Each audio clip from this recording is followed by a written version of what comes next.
Hello, everybody. Happy Friday. Welcome to BTN Live. I'm Jack, and we have a very special guest, not next to me physically on a couch, but on the beautiful Gold Coast. It's Salua Middleton, who is the co-executive producer of the ABC's Deep Time project, which we did a story all about. Hello, Salua. Thank you for Hey, joining Jack. me.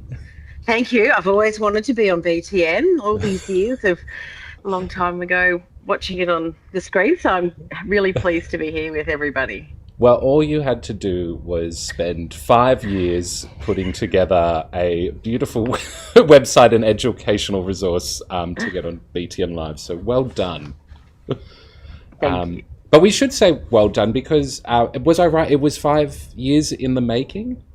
It was a really long time.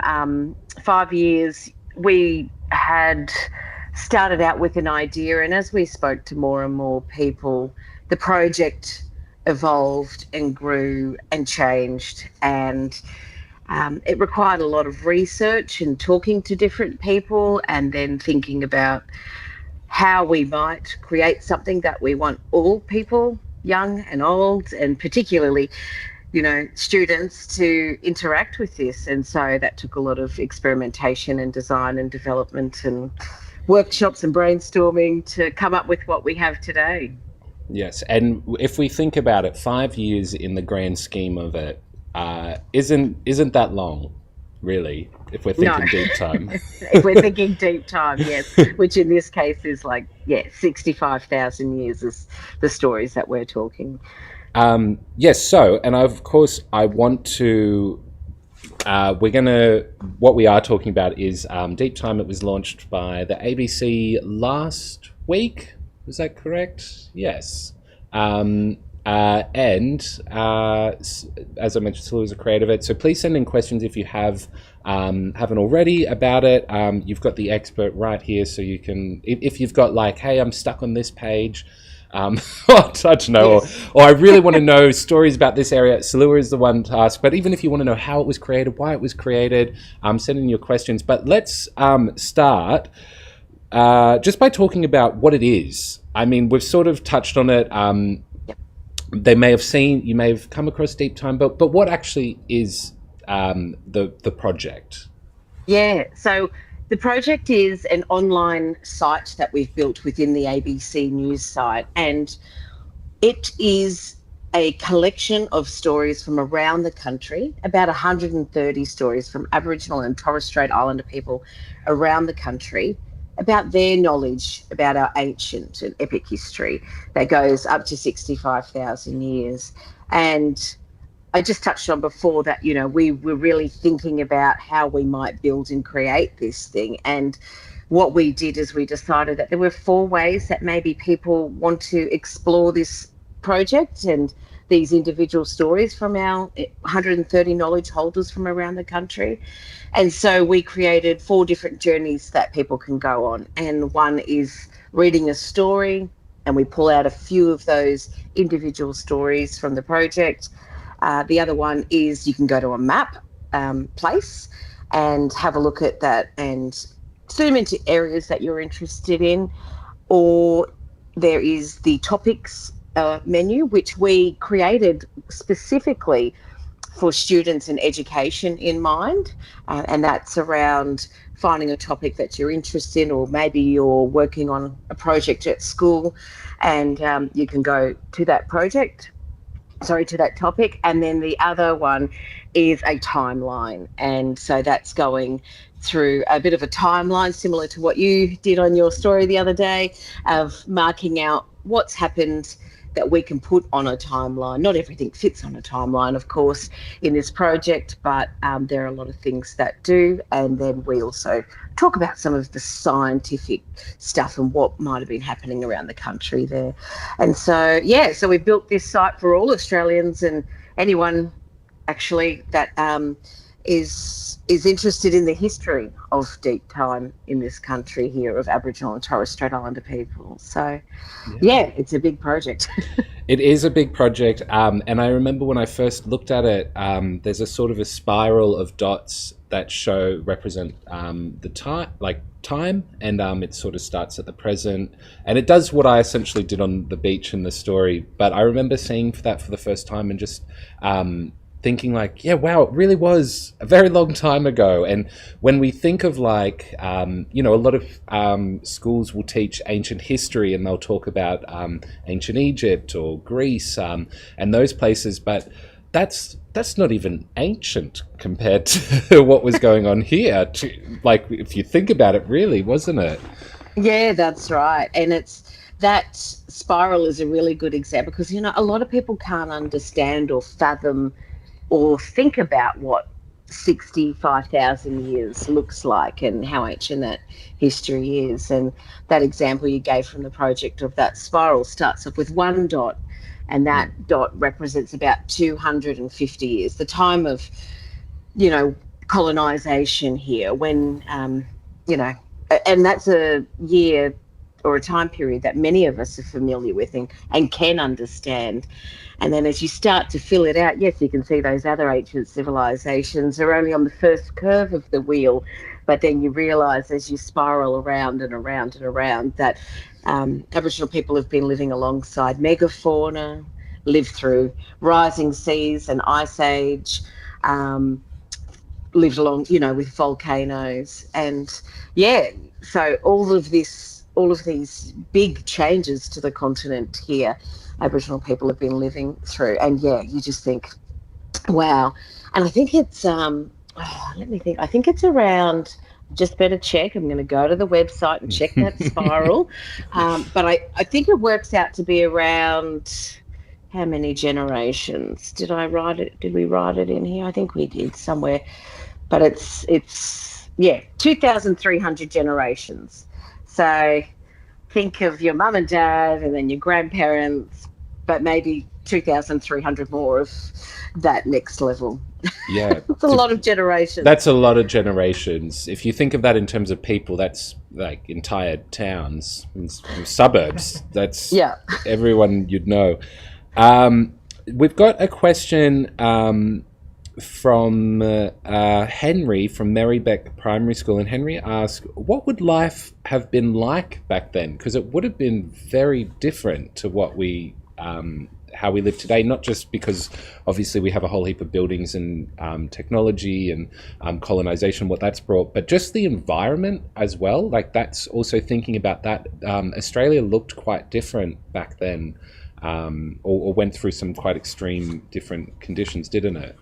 Yeah, that's right. And, we have stories where people are living inside glaciers and in the highest mountain ranges of Tasmania or Lutruwita, and and that's during the peak of an ice age. Can you imagine living in an ice age? Or I can't do winter in Adelaide as it is. Yeah. Or even we've talked about at some point in time there would have been people living alongside megafauna, and imagine walking past a big diprotodon, which is a big giant animal, and seeing that on your way maybe to collect water or get water or go visit your friends. You just it's very different from what we might see today. Obviously people are working with the landscape, so the volcanoes that were happening, some people are using the resources of the rocks from those volcanoes or other resources from the land in different areas to create fish traps. So we might use a fishing rod today or a hand reel to catch fish, but there were traditional fish traps that were made where people would use the stones and create fish traps in one particular area, but other people in a different part of the country might be using nets to create fish traps, weaving reeds to, get their dinner. And so, so it would have looked very different. And the outline of Australia was different as well, as the seas rose and came in. And people have spoken to us in this project about the floods, the great floods, and the water inundating, and people moving further inland. Yeah, so we've got all different types of stories that do describe all of those changes within this continent. Yeah. And yeah, it would have looked very different, because if we think about the beach, if we're living near a beach or maybe a lake, and how fast, how high those are, um, it's very different from what it was then to what it is today.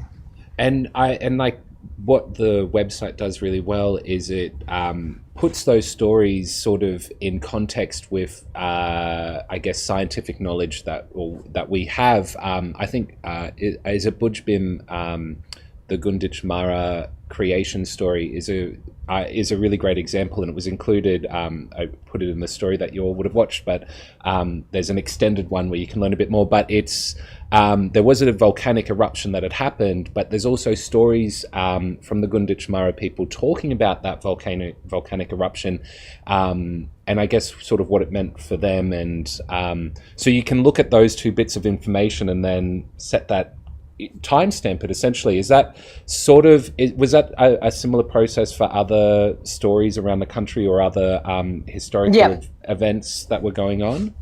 Yeah. Like there is a story as well, another volcano story that's in the north of Queensland, who talks about rivers of fire, and that, yeah, of course, is a volcano, right? Like, so they can tie that traditional cultural knowledge that's been passed down through generations to that volcanic event.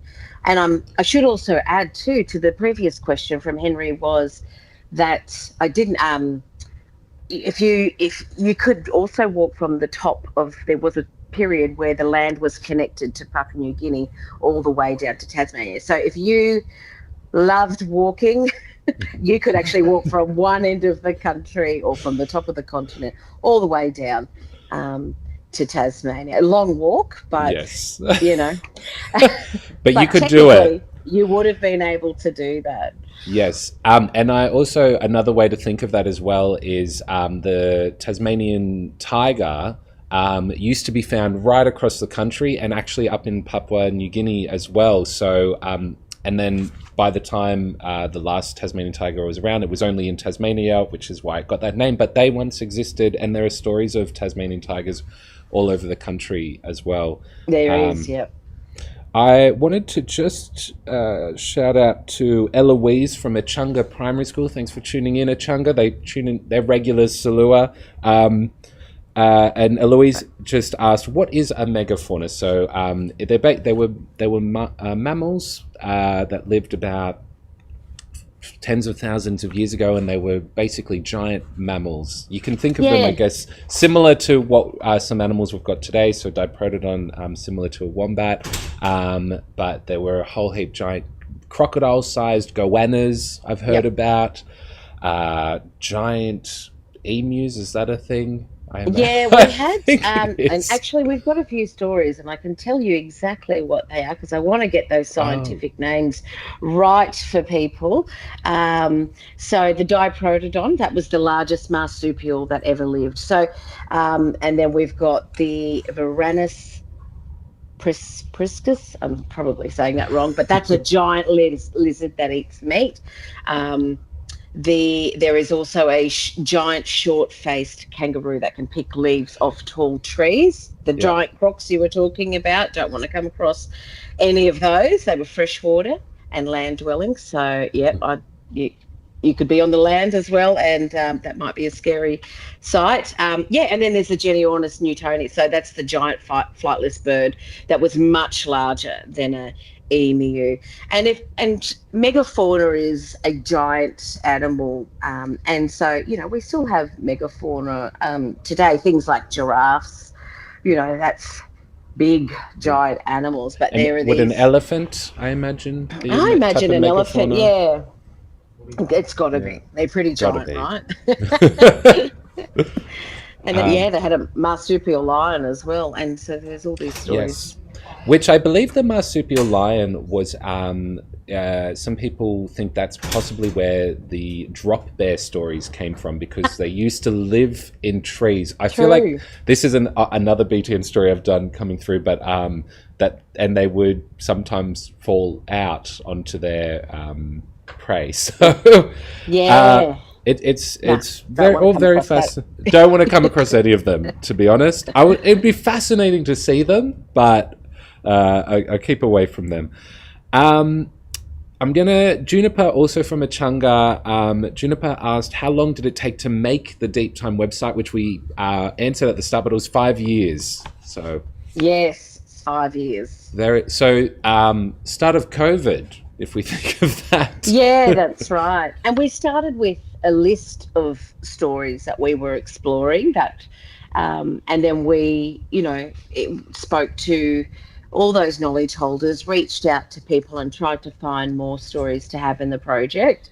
And then after we did that, then we looked at, because this project was actually just meant to be a timeline. But when we spoke to more people and understood the stories and learnt more about these stories, we understood that actually there are lots of ways that we can tell this. And that's why it grew from a timeline and probably less than 5 years to 5 years, because we wanted to really bring the richness of these stories and make them accessible for anyone to look at this in how they might want to interact with the story. So if you're interested in timelines, that's the perfect way for you to explore. Or if you're like, I want to know what's happening at Auntie Tilly's house there. I'm going to go here to the Gold Coast, or if I want to know what's happening on the other side of the country from where I am, I'm going to head over to a different place, and so you can have a look at a bit of a map there. So yeah, we wanted to. That's why it took so long, because we wanted to make it a really good experience and a way for everybody to experience where they're interested. So yeah, 5 years. Absolutely. And I'm so Jaden also from Achunga had asked, how was Deep Time created? So there you go. So it started as a bit of a smaller project and then got bigger and got deeper and deeper as you got into it. It did, yeah. And the thing we wanted to do with this was, because it's been a while since I've been at school and watched BTN and remembering that, but we all thought about, all the people that made this project thought about what we learned at school and how it was very different from the knowledge that we know now. And so we wanted to make sure that if people wanted to find out this stuff, that they could, explore these stories in a way that, wasn't accessible to us while we were going through school and learning about these subjects. And some of these things we didn't learn about at all. But as we, are learning more and are able to use the internet, and we're all able to explore and do our own research, this was why we decided to do it this way, I guess, instead of a TV program or a radio program. Yeah, and because even when I was at school as well, First Nations history started at Captain Cook. That's how we were taught. And I had my mother and my aunties to fill me in on the gaps that I didn't get, and I later studied at university. But a lot it has changed even since then as well. And it's great because we know that First Nations history did not start 250 years ago. It was 65,000 plus. So I think this is a wonderful resource to sort of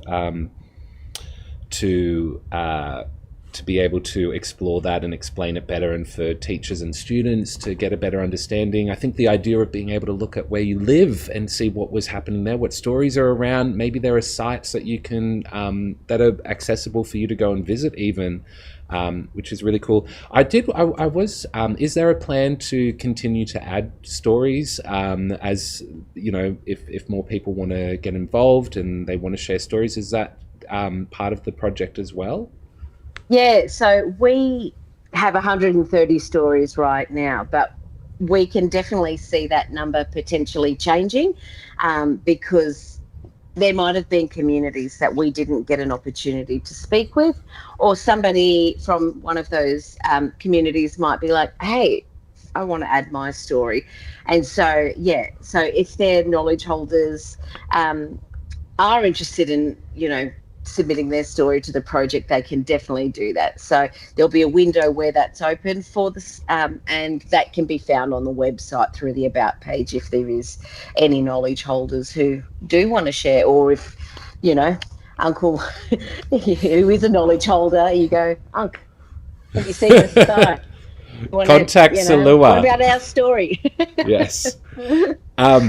I do. So Levi from Kelly's Plain Public School, and I don't. We might have to look this up, but asked, do you have any information about the Anawan country in New South Wales? Are there any stories that might come out from there? No, yeah, no, we didn't. We didn't get any stories from there, um, but as I said, we might be able to get some stories from there. So if Levi, find someone. You might know the story. if, that's great. I'll write that down. Thank you, Levi.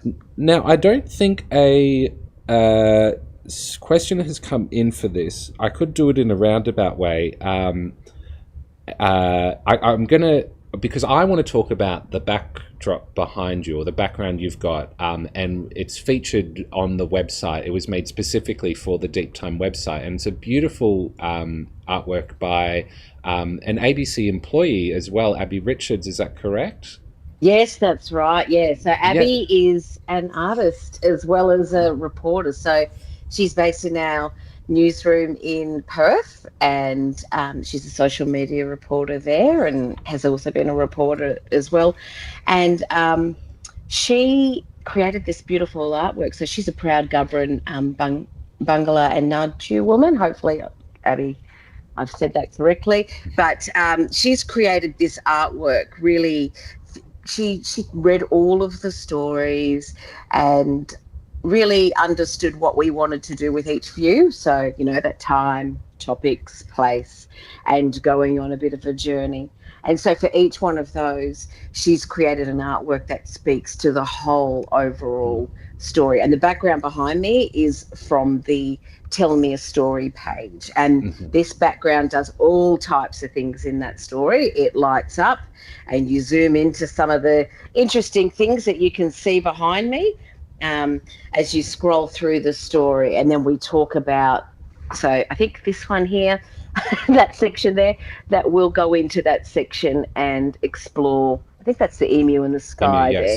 Yes, so we'll go into like storytelling through the stars and we'll zoom up in on that, so you can see all of the detail in that. So Abby worked really, really hard creating all of this, but the theme or the metaphor for the whole project was around the night sky. So that's why we've got these certain colours that Abby's picked out, because it's about the night sky, and the night sky is the metaphor we use because just like in the sky, you can't see all the stars, but they're there, right?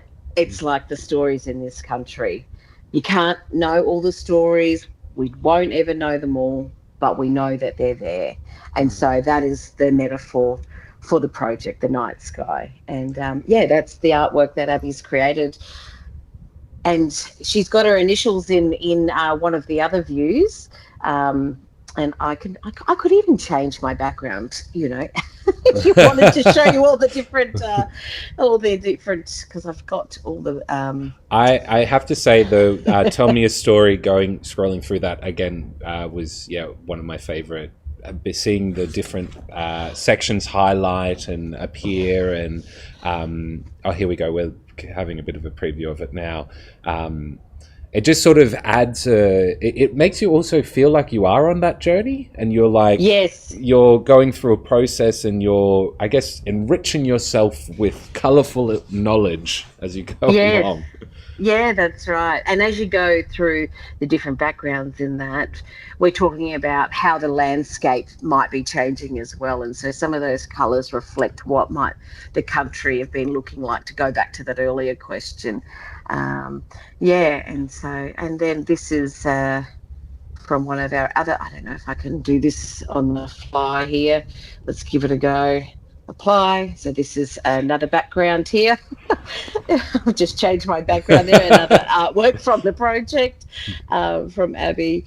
And yeah, so that one is from the Time background. Where can we And where can we purchase prints of these backgrounds? Because I want one. they are gorgeous, aren't they? They Yeah. are. Yeah. Well, I'll I'll have a to chat message Abby. Yeah. Yeah. But she's very, very talented artist. Very talented.